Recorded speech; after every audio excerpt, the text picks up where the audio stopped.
it's survival, right? You just do what you have to.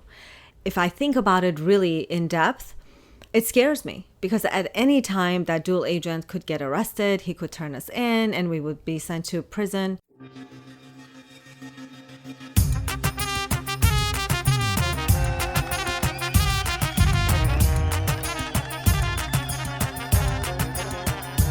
Years ago, when I worked for the city of Rancho Cordova just outside of Sacramento, California, my colleague Monet occupied the cubicle just in front of mine. His consultancy with the city eventually came to an end, so naturally his cubicle was packed up and rather barren, except for an 8.5 by 11 printout of a quote by Teddy Roosevelt. On my last day with the city, I walked over to Monet's old cubicle, pulled the thumbtacks that secured the piece of paper. It was mine now. In fact, I carry it with me whenever I go on job interviews. Why? I'm motivated by the words. It speaks of purpose, trial and error, shortcomings. It reminds me of the quintessential Assyrian activist. And I quote from the man in the arena.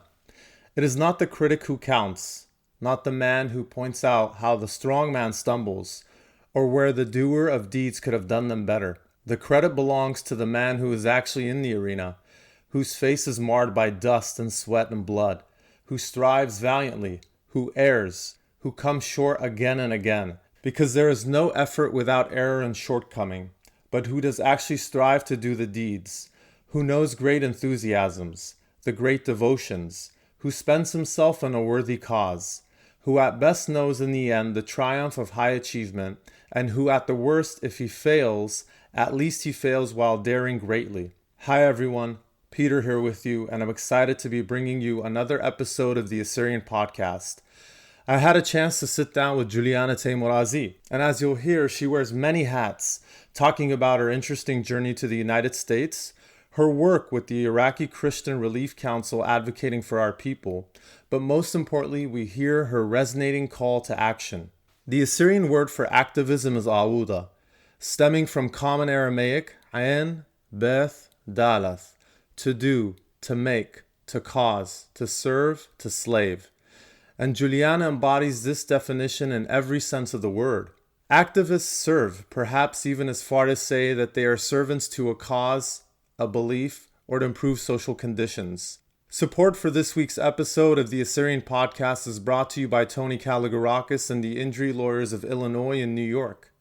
If you know anyone that has been in a serious accident, please reach out to Tony Kalogerakis. Tony has been recognized as a top 40 lawyer and a rising star by Super Lawyers publication and has obtained multiple million-dollar awards. Tony can be reached at injuryrights.com or 847-982-9516. Another word from the Assyrian Podcast Network. If you have an idea for a show that you think people all around the world would benefit from, please let us know and we'd love to get you on board. We want to support your big ideas and grow our Assyrian podcast family. You can find the new podcast show application form by going to AssyrianPodcast.com or emailing us at info@AssyrianPodcast.com. And now, here's Juliana Taimoorazy.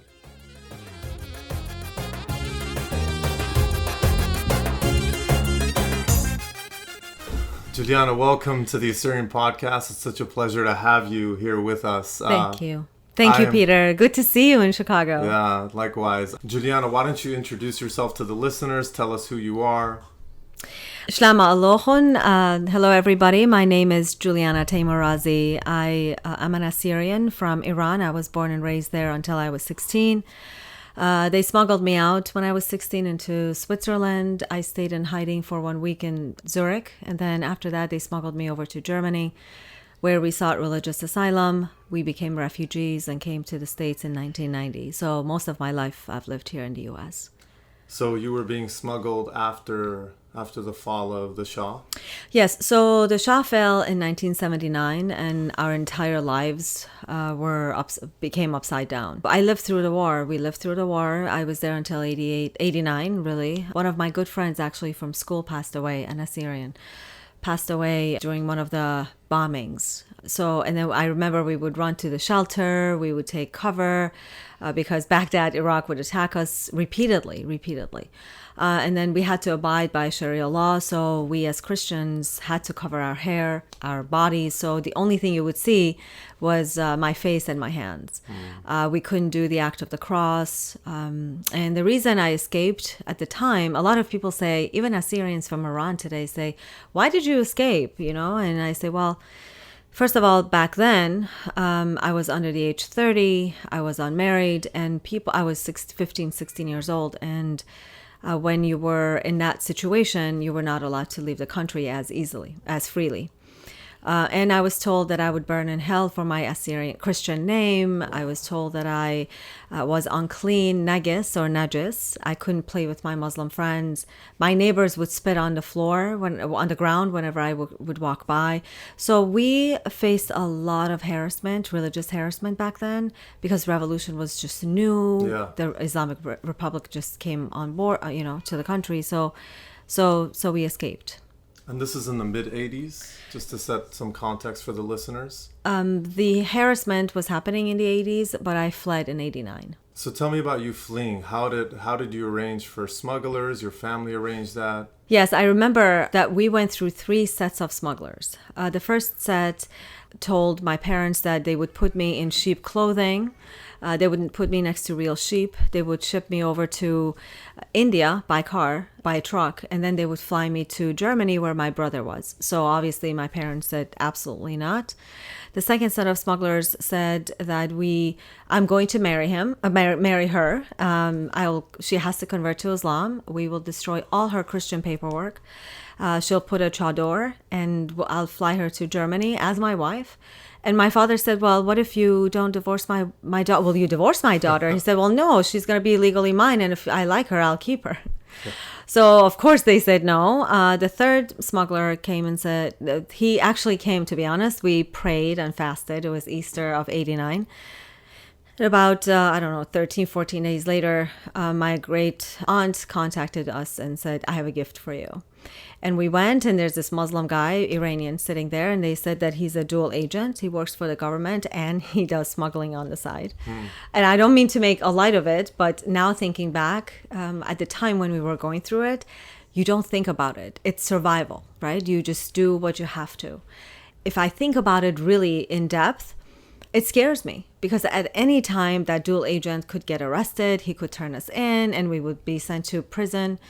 So he created a fake passport, a fake visa for me, and that's how we went to Switzerland and stayed in hiding. So you went from Tehran to Switzerland?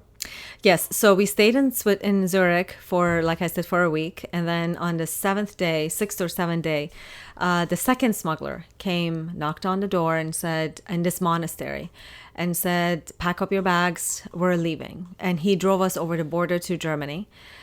He said to my mother and I, do not look up, keep your head down. We didn't even bring our luggage with us. We left everything with him.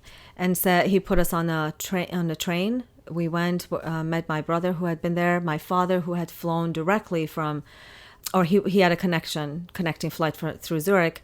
And that's where the next day in Germany, we sought religious asylum in the city of Essen. After how many years did you spend in Germany? 11 months. We were blessed. We were lucky. We only stayed there for 11 months. And, I would go to a German school for languages. But my dream was always America. I'm going to America. I'm not staying here. So I really did not accept Germany as a place of living for me, because I always lived in the future of coming to the United States. So when I came to the United States, when we landed in JFK airport, I bent down and touched the ground and kissed the ground, because I wanted to come to the U.S. as a 3-4-year-old. I loved the United States of America, even as a child. We used to listen to Voice of America in Iran, in hiding, obviously. Tell me about, what is the Voice of America? Voice of America is a program that aired from the U.S. in Farsi, and we would listen to it. Obviously, again, it was smuggled in, so we couldn't talk about it out in public that we're listening to Voice of America. And they would do news, they would play music, things like that. We also used to listen to an Israeli program and an Iraqi program. So Wow. I'll tell you, Peter. So now when I hear newscasters from Iraq, and they speak Fusha, right? Like this very literal Arabic. And when they say Baghdad, the way they say Baghdad, it scares me because it sends chills down my spine. Because I remember during the Iraqi-Iran war, we would put the Iraqi radio on, and they would just be, saying Arabic things against Iran, but with such vengeance and such hate. Sure. That those words, that tone of voice is still instilled in me. Dynamics. Exactly. So the Voice of America, was that paid for by the U.S. government, trying to infiltrate or spread news within? I don't think it was paid by the government. I'm not sure. That's a good question. I never thought about it. I don't know who it was paid by, but I know it still exists. It was just, no, I don't think it was a propaganda. It was just airing program that you could hear anywhere in the world in Farsi, Voice of America in Farsi. Juliana, you land here in America. Where does life take you as a teenager, a 16-year-old? Yes. So by the time I arrived, I was 17 already. I did not want to go sit with 14, 15-year-olds in high school. And remember, I barely know English, right? So my family, the family cousins that I have and aunts that I have here, they recommended me to take a GED examination, general equivalent diploma or something like that. It's like called the equivalence of, you take down, it's the equivalence of passing high school in America, right? Graduating high school. Exactly. So I literally locked myself in for so many months, and I studied day and night. Day and night I studied to be able to pass that examination with the very little English that I knew. But at the same time, I was enrolled at this community college in Chicago, in a suburb of Chicago called Oakton College, with the promise that as soon as I passed my GED examination, that they would apply that towards my acceptance into the school. Otherwise, they would dismiss me from this community college. So I passed this examination. I went for my undergrad in human resource development and then my master's degree in human resource development here in Chicago. I'm sorry, my master's in instructional design. So which means instructional design means I would design training programs for engineers on a computer application called SAP. So I learned the SAP program, different modules of this computer program, and I would teach engineers because I was a change manager and I was a trainer in this company. And then I opened my own business. All of this happening in 2003, war erupts with Iraq. And then our persecution begins in Iraq. And then I start noticing really that the West was not really paying attention to the Assyrians in Iraq. No one was talking about the persecution of our people. It was just about Kurds and Arab Shiites and Arab Muslims. It's interesting. They never refer to Kurds as Sunni Muslims, right? So they would say Kurds and Shiites and Sunni Arabs. That's when I decided we have to do something about this lack of knowledge in the West. Juliana, in 2007, you founded the Iraqi Christian Relief Council. I started volunteering for Catholic Charities because Catholic Charities is the organization that resettled us here in the U.S. So in 2006, I started mentoring young men and young women and those who were widowed and had come here, or those young women that came without their parents. So we introduced them to different people, to different churches. And then in 2007, in July, I went to the Catholic church in Chicago, downtown Chicago, called Holy Name Cathedral. And I literally ran into the cardinal. And the cardinal, Cardinal Francis George, now late Cardinal Francis George. At the time, in 2007, he was the president of the USCCB. Which is the United States, which is the bishops' conference within the United States. This is a group of bishops? Yes, that it's based in D.C., yes, and they make all the decisions for the bishops and the churches. He was the president of the USCCB, and I walked up to him and I said, Cardinal, what is the Vatican doing for the Christians of Iraq, for the Assyrians of Iraq? And he said, who are you? Literally, he said, who are you? And I said, my name is this, and I was born in Iran, and I escaped myself. I'm a former refugee. And he became intrigued. And he asked his chancellor, Jimmy Legault, to take my information down. And he said, we're going to call you. And Peter, you know. So many people say we're going to call you and they never follow up. Right. But this man, Jimmy Legault, contacted me the next day on Monday. He said, I wasn't privy to your conversation with the cardinal. What can we do for you? Called me into a meeting. So on July 25th of 2007, they encouraged me to start this organization, ministry, apostolate to raise awareness among Americans, because I had gone into this meeting with a 4-point plan of what the Vatican should do for the Christians of Iraq, from protection to aid to political intervention, you name it. I had put in this 4-point plan, but they said, of course, we're not going to bring this to the Vatican, but you should introduce who you are and your people and what you're looking for to the American people. That afternoon in downtown Chicago, I sat at a coffee shop on Wabash. For those of you who are from Chicago, that coffee shop Mozart is no longer. But I sat there and I wrote a letter to God. And I said, Lord, I don't know what you're asking me to do. This is overwhelming, but for your glory, I will do this. But lead me to the right people, bring the right people to this cause. And so I called my mother and I said, Mom, they've asked me to do this. And she said, Brati, my daughter, don't do this. The Muslims are going to kill you. People are going to kill you in the Middle East. Yeah. And I said, okay, you're not helping me. I'm a rebel. I said, okay, Mom, I have to go. And then I contacted a friend of mine, Romel Benyamin, who used to be on TV here with me. We both were on TV, Assyrians around the world for 17 years. And I said, Romel, if you're not going to do this with me, I won't be able to do it. I don't know the first thing about nonprofits. Yeah. And then we contacted Violet Hamou. She came along, and then we brought Joe Danavi, Dr. Joe Danavi. Now, he was a student back then.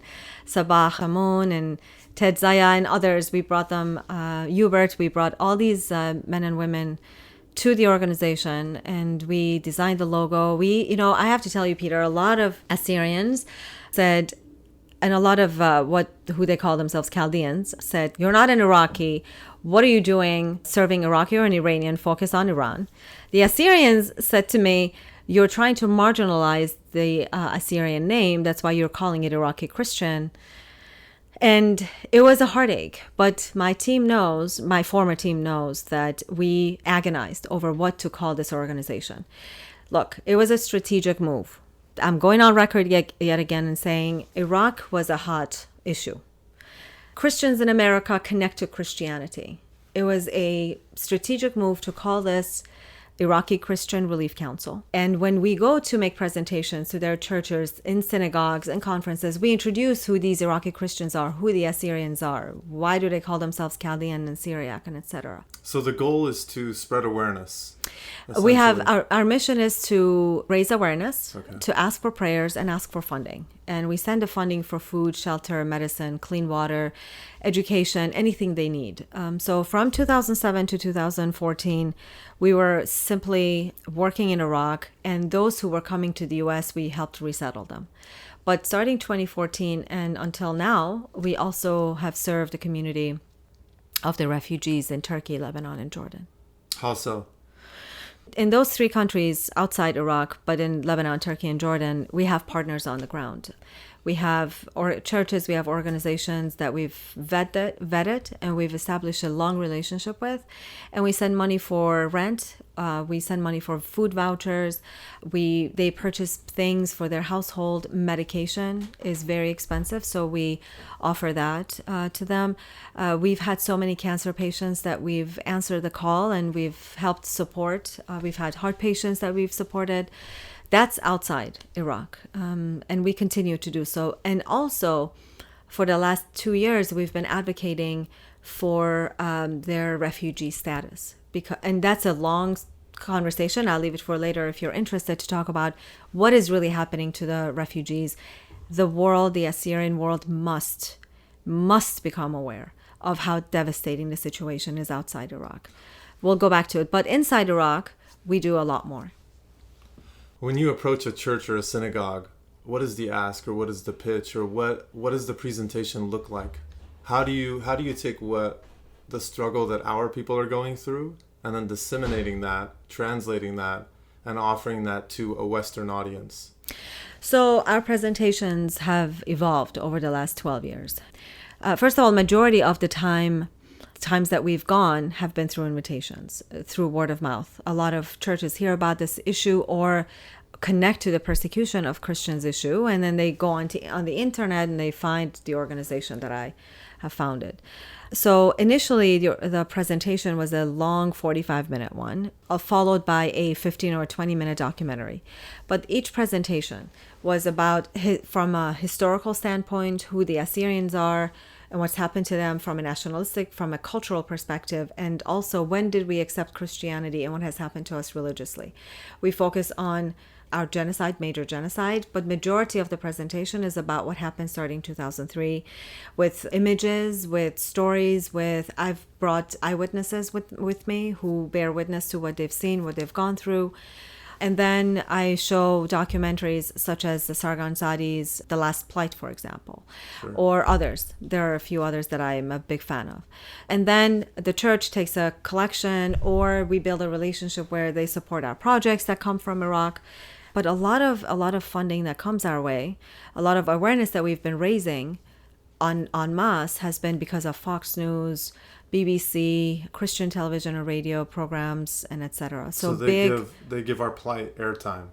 Especially from 2014 until 2017. Yes, I was very busy in mass media, yes. Tell me about the refugee situation. Peter, it is absolutely heartbreaking. Somebody from U.S. government contacted me 2 weeks ago, and she said, I'm going to Jordan. I need you to help me meet some of the refugees. And these are Assyrian refugees? Yes. She has seen the truth. She has seen the realities of how these people live, and she was devastated. So these people have lived, some are still stuck from 2004, 5, and 6. They're stuck there. They're not able to leave. Why? Because the United Nations Higher Commission on Refugees, UNHCR, either does not review their paperwork or they're not eligible to leave. They don't want to go back to Iraq, so they're stuck in limbo, right? But the ones from 2014, 15, many of them don't have the refugee status. So it's very complicated. Bear with me. In Turkey, as of the last year and a half, the Office of Immigration, the Office of Refugee, which is the United Nations Higher Commission on Refugees, has downsized drastically. So their office in Ankara is very small. Who has taken over the process? The Turkish government. Ankara, Turkey.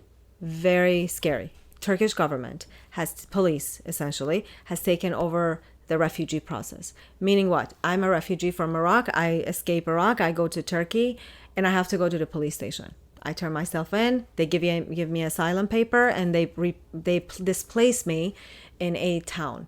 Not everybody's in Istanbul. Look, we have about 23,000 Assyrians. And when I say Assyrians, I also mean Chaldean and Syriac. They're all our people, yeah? Sure. The Assyrian, Chaldeans, and Syriacs are displaced across Turkey, 23,000, in very small villages, in medium-sized towns, or in Istanbul. Any refugee in any of these three countries I mentioned, they're not allowed to work. If they do work, it's illegal. And if they're discovered, they're deported, or they're stopped, or they're arrested. The government does not help. The government in Turkey helps maybe very, very little through healthcare. Very little. United Nations maybe gives a couple of dollars here and there. We have countless of people. I received a video today of an Assyrian woman that was digging in the garbage can in Istanbul looking for food. This is the reality that you would see if you took the time and go to Turkey to sit with these people to hear their plight. Now, in Turkey, they don't have much religious freedom. They have a little bit of healthcare, but they don't have the refugee status. Why? Because continuously, United Nations says we're overwhelmed with the Syrian crisis, with the Syrian refugee crisis. Iraq falls on the bottom of the list, especially the Christians fall on the bottom of the list. Frankly, between you and I think they're discriminating, right? So they don't have the refugee status to be really accepted to different countries to be resettled. If you speak to them, do you want to go back? Most say no, because they're afraid of another ISIS to rise. Jordan is worse. Jordan has religious freedom. Jordan is a beautiful country with a lot of good people, but also they're not allowed to work. They don't have any health care, and they're devastated. They live in roach-infested homes. It's really bad. Lebanon, they have religious freedom. but it's very expensive. When you talk about refugees in Turkey, in Jordan, in Lebanon, how can we as everyday Syrians help? How can we lend a hand? Peter, we cannot do it without our Assyrian people. If I could take some of the leadership to Lebanon and Jordan and Turkey for them to really see our community's leadership.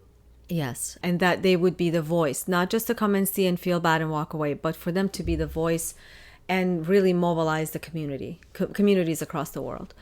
On average, rent is about $250 to $300 in Jordan and in Turkey. Lebanon is a little bit even more expensive. Food, on average, is about $150 a month, $100 to $150. These people don't work. These people had everything. These people were doctors, they were lawyers, they were farmers, they had stores, shop owners. They have nothing.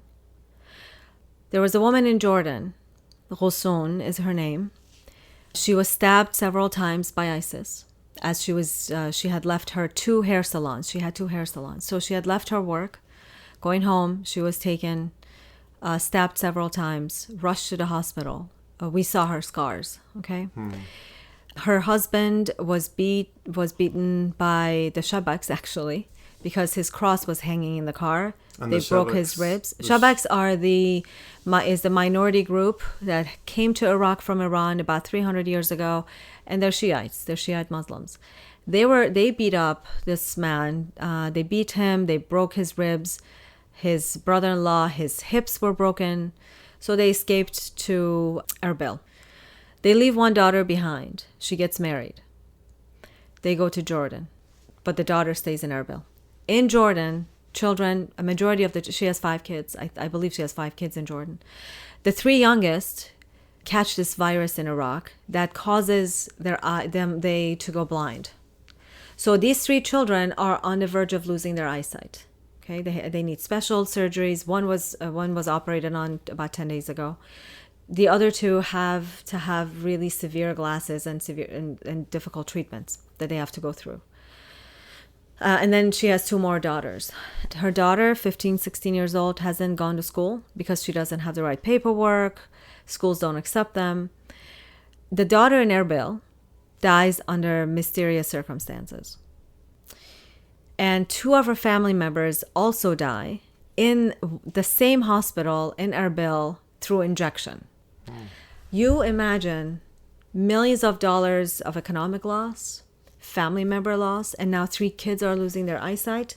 These people don't work in Jordan. This woman, for example, is devastated.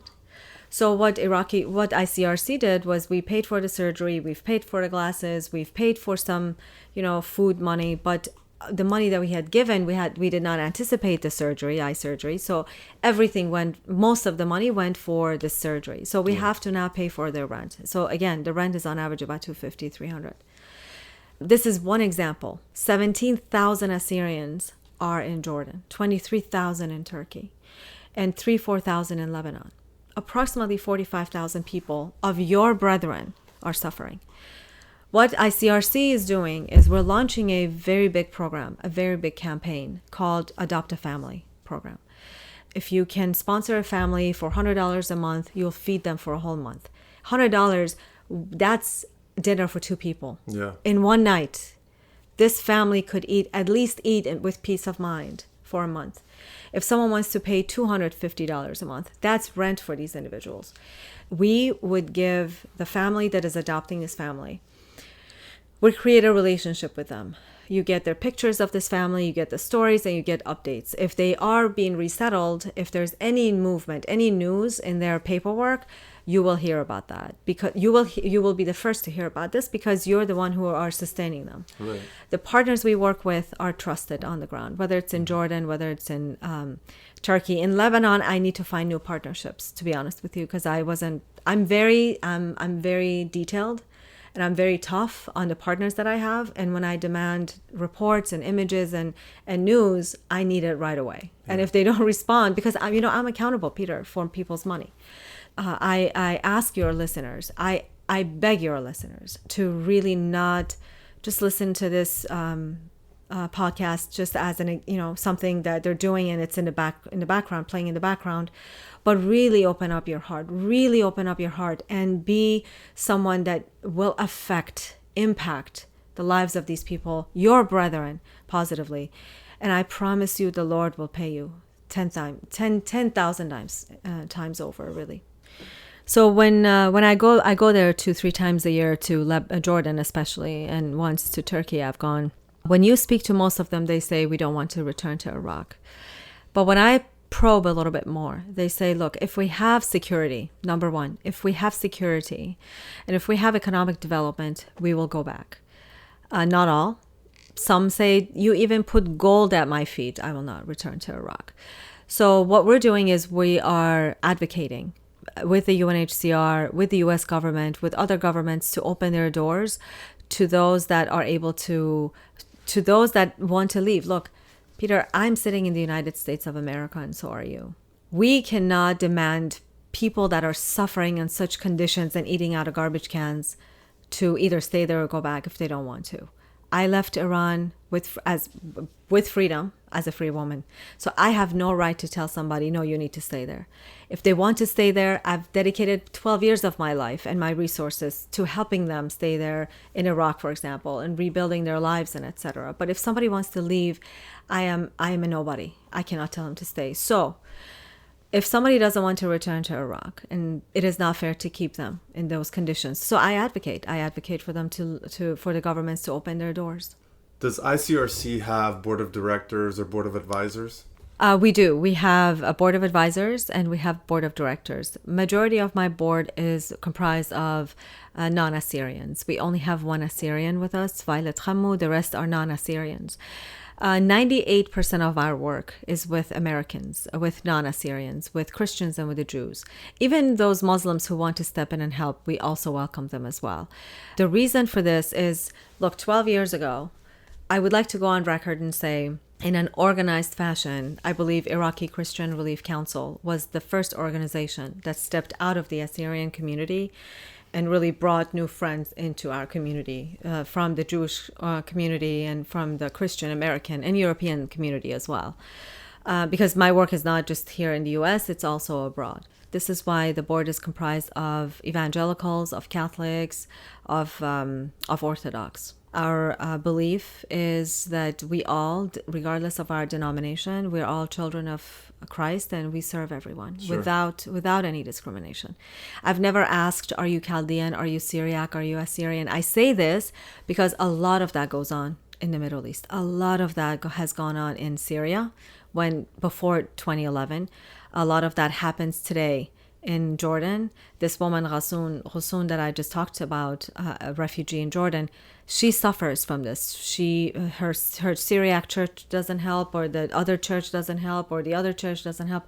And honestly, the evangelical church has been the most effective in her particular life. This is not an attack at all by any means on any of the churches, but I really believe that we should be more unified, because my board is unified. Your biography lists you as a senior fellow with the Philos Project. Can you tell us about the Philos Project? Philos Project is an organization which was founded by Robert Nicholson, who is a visionary, in 2014. I came on as their advisor, if you will, as a fellow advisor on a Christian persecution issue in the Middle East. Our mission is to promote positive Western Christian engagement in the Middle East. And we believe in a pluralistic Middle East. We believe in religious pluralism and cultural pluralism. And we work a lot on different Middle East persecution issues. So the Coptic issues we have undertaken, the Assyrian case we've undertaken, and also we fight BDS, which is boycott, disinvestment, and sanctions against this. Is this a movement or a campaign? BDS? No, BDS is something that those who are anti-Israel promote, and they're very active with, and we fight it as Philos and others. There are many organizations that are anti-BDS, and BDS tries to cripple the Israeli economy. But what they don't realize is that they cripple the lives of the Palestinians, because if you go to Israel, you go to to a lot of companies, you'll see a lot of companies are comprised of Palestinian employees. So when you boycott an Israeli product, you're really directly affecting and impacting the lives of Palestinians that work there.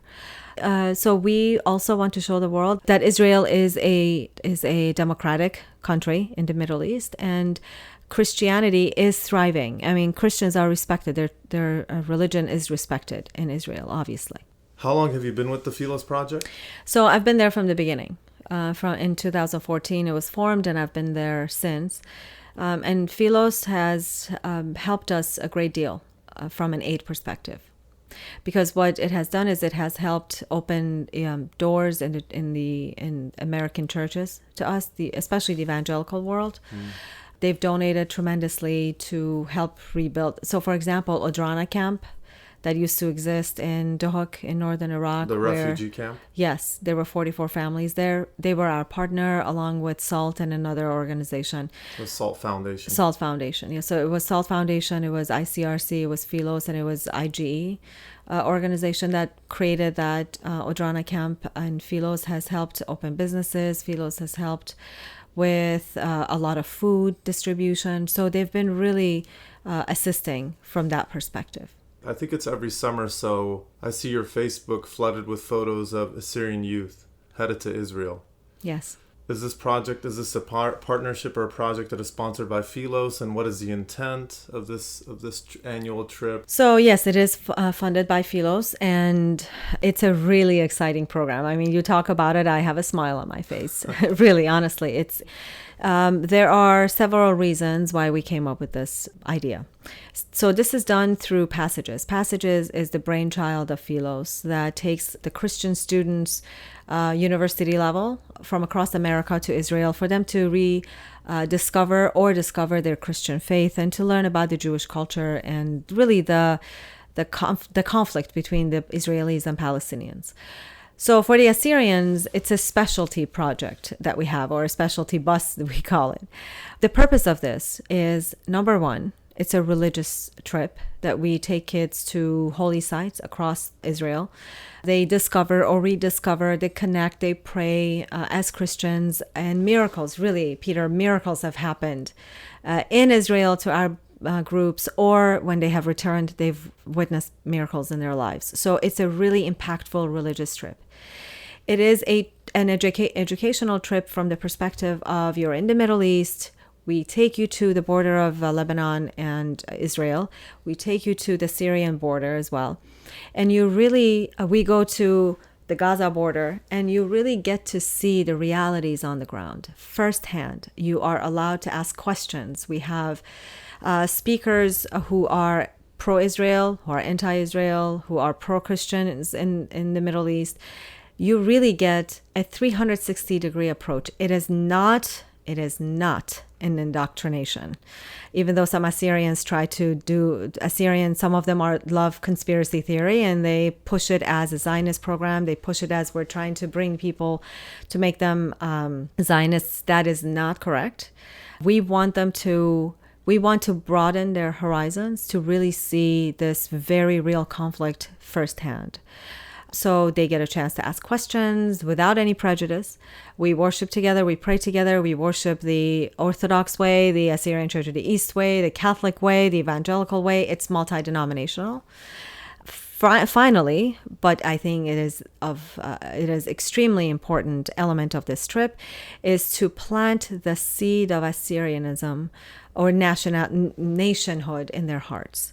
If they don't know the language, we promote language learning, that you need to learn the Aramaic Assyrian language. It is okay to be unique. It is okay to be different, but you must learn your language in order for you to exist in the diaspora. We teach them, why should you care about Iraq? Why should you care about your brethren in Jordan, Lebanon, and Turkey? What are they going through? And I can't tell you how many eyes have opened to the Iraqi Christian issue, the Assyrian issue, from a crisis perspective, that a lot of people are volunteering for ICRC now. They want to help raise funds, and some of them want to go on Gishru. And really, it's a fantastic program. And I believe working with Israel, working with the Jews is of utmost importance. I know I have some naysayers that are hardcore, but I frankly don't care. We can learn from the Jews of how they sustained themselves in the diaspora for 2,000 years.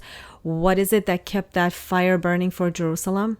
I mean, look, for centuries, they've said next year in Jerusalem, next year in Jerusalem. When was the last time we said next year in Nineveh? I think I've heard Joe Donavi say it a couple of times, but I'm sure he's heard it from you. So, I mean, these are real, and it's okay to work with the Jews. It's actually great to work with the Jews. It's great to work with the Copts. It's great to work with the Armenians. It's great to work with Ethiopians. We cannot do it alone. Ganan Qaganan concept, that is an age-old concept. It's not something that came up in 2014, 15. It's been there for a long time. Goes so far. It's extremely essential, but it doesn't go all the way. We need friends. And our friends can be Armenians that have a successful country, that have a government, that are very successful lobbyists here in the U.S. And we have to partner with the Jews, with the Israelis. Hands down, I believe that because you know why? Because our cause is not like the Palestinian cause. Why? We are the indigenous people of the land in Iraq. And so are the Jews. The Jews are indigenous people to the land of Israel. And they went home. They were helped. And they did it Ganan, but also with help. Yeah. For us, we have to do Ganan, but we also need a lot of help to go back home to Nineveh. We are in a better position today in some aspects than the Jews were 100 years ago. Can the state of Israel be seen as an ally to the Assyrians? That is a conversation that will come to light in the future. I'd like to leave it at that. What is your motivation behind activism? You know, I would say it's the Assyrian spirit in me and the Christian spirit in me that leads me. I don't want to wake up one day on my deathbed and say, when I was able to, I didn't do anything, or I didn't do enough for my people. I want to be able to leave this world in a very small way, at least a better place for a few families. And really, I would love to, if Lord wills, to see my people a little bit more healed than they are today, because we are devastated across the world. What can we as Assyrians in the diaspora do? Actionable items that we can do in the diaspora? Please read. Please read. Reading is of utmost importance. We don't know our history. And I'm not talking 3,000 years ago history. The last 100-year history, our persecution, our thought leaders, our accomplishments, there are many. And for example, a lot of Americans, a lot of Europeans, they take pride in the last 100-year thought leaders. And we always hear, we have nothing, we don't have anyone, we have great thought leaders that are no longer with us. Naum Fayek wrote eloquently. David Perley wrote eloquently. Ninos Aho's poetry was beautiful, and he was a visionary. So please look into the last 100 years of our history, because it really shapes and forms your world with where we are today. And when you speak of this issue, don't just refer to 3,000 years ago history. Really focus on the last 50 years, 100 years with the people that you're speaking to. Those are the bricks that have been laid on top of one another for us to be in this predicament that we are today. So I would say read, educate yourself. Those are who are writers, whether you're poets, whether you're storytellers, whether you're eloquent writers that write for Americans or Europeans. Please write about Assyrians. We need more writers. We need more intellectuals. I love when our kids, our young people study medicine or study, nursing or engineering and law. But please also consider becoming politicians. Why should we not have generals in the Pentagon? Why should we not have diplomats in different parts of the world? Why should we not have more than Ana Ishu in our Congress. Think tanks in Washington, D.C., I have a lot of relationships with them, or I have many relationships with these many think tanks. They are looking for interns. So if you want to have an internship with DC-based organizations, please reach out to me. I'll open the door for you. Philos Project opens the door for our Assyrian people. I would say I know we all suffer from some form of a PTSD, post-traumatic stress disorder. Whether it's firsthand, whether it's secondhand, whether you want to admit it or not, we suffer from generational and collective PTSD. We know it because it manifests itself in being emotional reactionaries and not trusting one another, in the division and animosity that we see among ourselves. That is very real. So we have to take the steps towards healing that aspect. But in the midst of healing that, I personally find a lot of healing in reaching out to our brethren in the Middle East that are suffering right now. Because it is through suffering that you are able to heal your own suffering to some level. And I'm not a psychologist, I'm not an expert, but I'm speaking to you as an individual that helps me to deal with my own PTSD is when I'm able to serve others. Your brethren, the Assyrian men, women, and children are suffering today. Not all organizations are corrupt. Not all churches are corrupt, my friends. There are very good organizations out there like Iraqi Christian Relief Council that selflessly do work. I need volunteers. I need people to help us fundraise. I need new ideas. You have new ideas, come to me. You're a graphics designer, come to me. I need a lot of help. It's a one-woman show, Peter. I need a lot of help. The door is open. I see you annually when I go to Iraq during Chab Nisan, during the Assyrian New Year. What is it that you're doing there on the ground? Going to Iraq is essential because you connect. Your roots are quenched with being in Iraq. Our roots are in Iraq. Yes, I was born in Iran. Someone was born in Turkey, but really our ancestral homeland is what is calling our name. Yeah. So for me, being an Iranian born, my homeland is Iraq. So when I go there, I revive. I come to life. My American followers on social media, they say, Juliana, we don't understand when you report from Iraq what you're saying because a lot of it is in Assyrian, but we see your eyes speak to us, your body language. They say your eyes smile. And it's true. It is true. Iraq is contagious. The homeland is contagious. So I go there to revive, to become revived, but also to really continuously learn from the Assyrians there. They give me courage. Their strength gives me courage. And there's always new challenges that I need to learn. I need to stay up to date. And of utmost importance, I believe, is I go there to visit the projects that I've implemented throughout the year. I go to Iraq 2-3 times a year because I want to see the funding that we send. Have they built the school program that we funded? Have they built the homes that we've funded? Have they dug the wells? Have they fed the people? And they all have. Assyrian Aid Society is a partner of ours that we've worked tirelessly through. Dominican Sisters of St. Catherine of Siena is another partner that we've worked with. There are multiple partners in Iraq, in Lebanon, and in Jordan and Turkey I've worked with that I go and visit. How does religion play a part in the Assyrian identity? And in what ways has that changed, stayed the same, and where do you think it's headed? That's a very, very complex question to answer. To me, look, my answers are private to me, right? I mean, meaning they're personal to me. So sure. I'm not speaking on any denomination's behalf. I'm just speaking as Juliana. I was baptized in the Chaldean church. I was raised as a Catholic, but I also was raised as in the Assyrian Church of the East. So for me, I'm a child of Christ, and denominations don't mean much to me. I've gone to evangelical churches.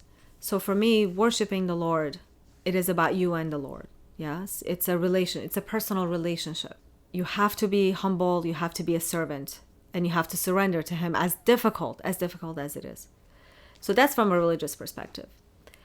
I personally think that the Church of the East has kept Assyrianism alive, and Assyrianism has kept the Church of the East alive. It's a relationship. And a lot of people disagree. We've gone into a lot of discussions and arguments about this. But again, that's Juliana's belief, that I believe Church of the East has really kept the language together, alive, kept us together. At the same time, I also know that in the Catholic world, in the Chaldean world, there are a lot of nationalist Assyrians that follow the Chaldean rite. Yes? Our nation isn't just limited to one denomination. Absolutely not. Absolutely not. There are a lot of evangelicals that are very hardcore Assyrians. So I say all of this is to say we need to separate religion from the political matters.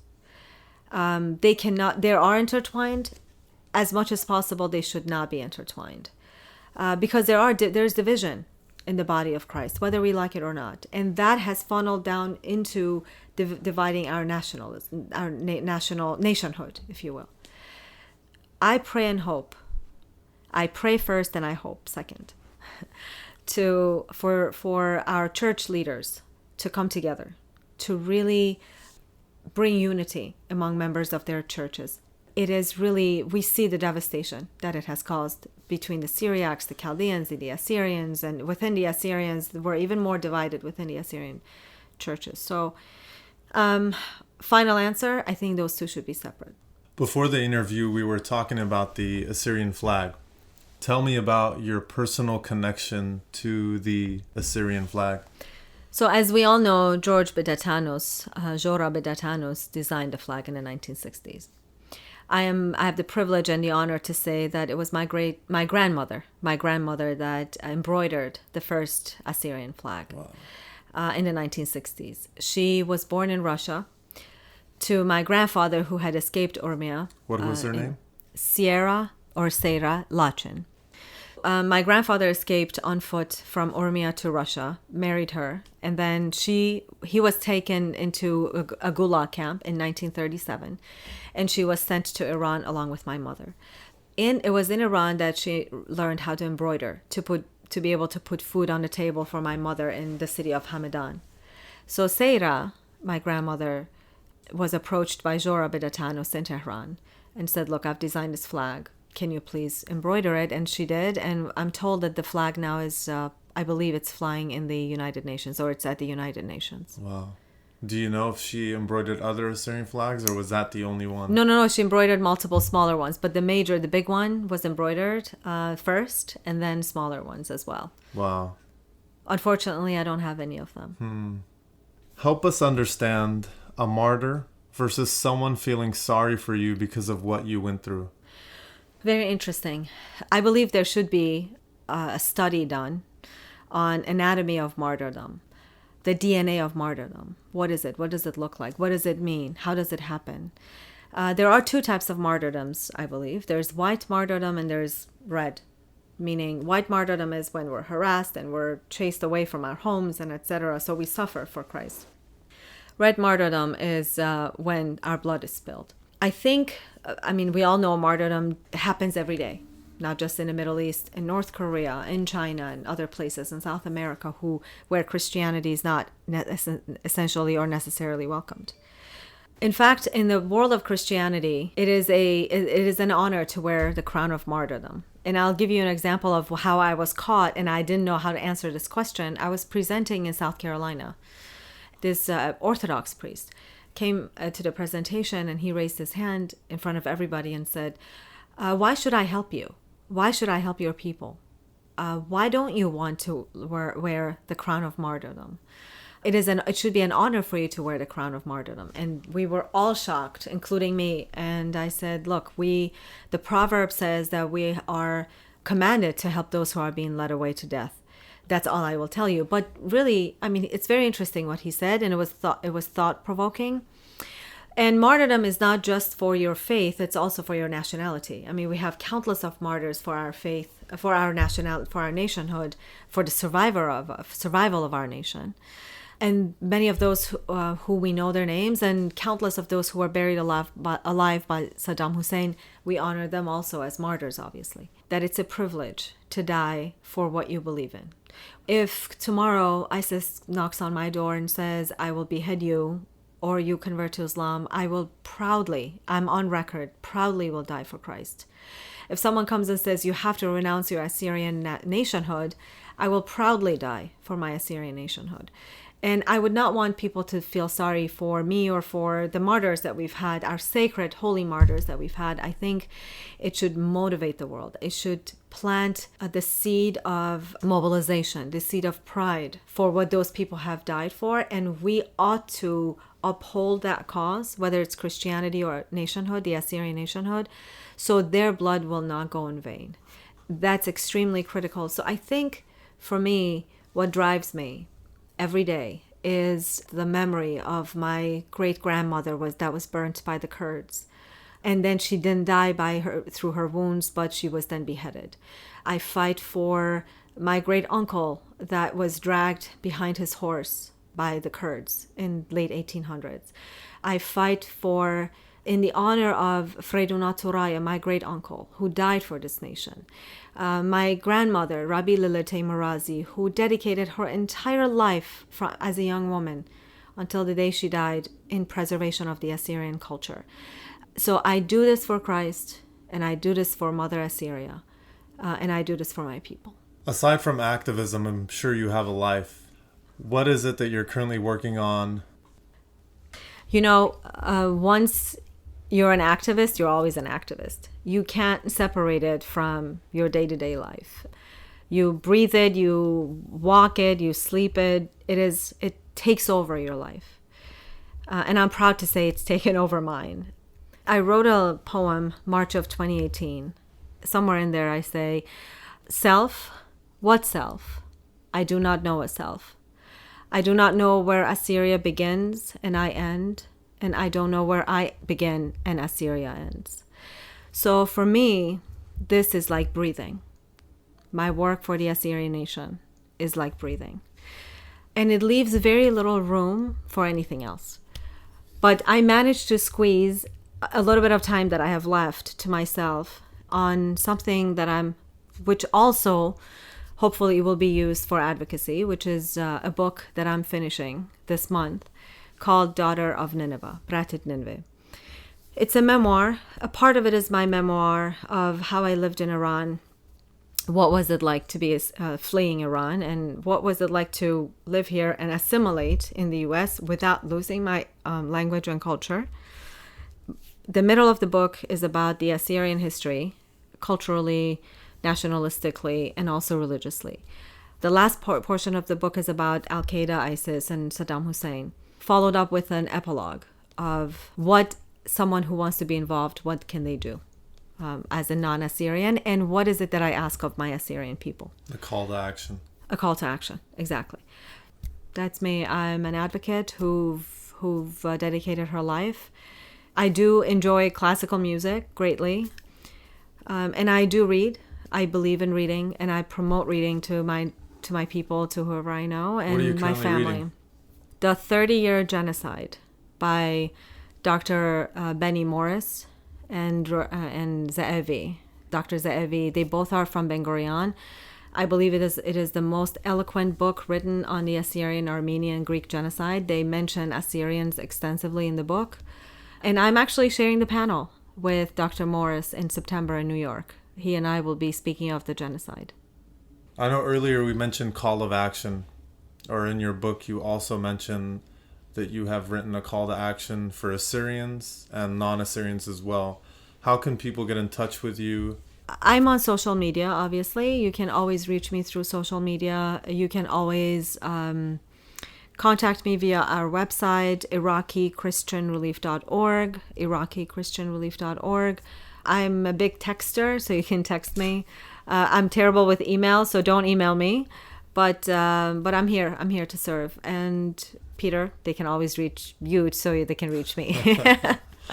Juliana, we have listeners from all over the world. What is one thing that you would like to share with them? Live with God and Assyria in your hearts. Don't separate them, and don't give either of them up. It is who you are. It is who defines you.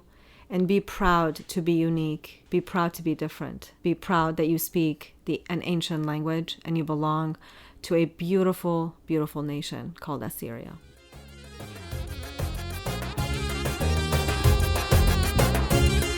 Thanks for tuning in. If you enjoyed this episode, help us by sharing it out, whether that's on your social media or telling someone about it. We appreciate all of your support in continuing to spread the word about the podcast. Thank you all. That's it for this week. See you next week.